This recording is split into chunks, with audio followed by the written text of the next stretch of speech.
ترايفل البونوفيه حلا بارد ولذيذ وكلنا نحبه. أحتاج دريم وحليب وفانيليا، أخفقهم وأحطه في كيس حلواني وأحطه في التلاجة يتماسك. أحتاج كراميل من ماركة نستلي، أحط عليه كريمة وأخفقها شوية. أحتاج شوية حليب مع قهوة بنكهة الكراميل، وأحتاج كمان بسكوت دايجستيف، وأول طبقة حتكون بسكوت دايجستيف مغمس بالقهوة. أحط عليها الكريمة وأحط طبقة كاملة من الموز، وأساس الوصفة هذه الموز.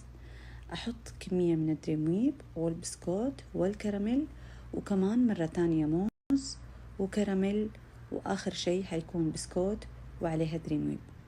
أبدأ أزينها وأحط عليها شوكولاتة فليك مكسرة، بسكوت مكسر، كراميل.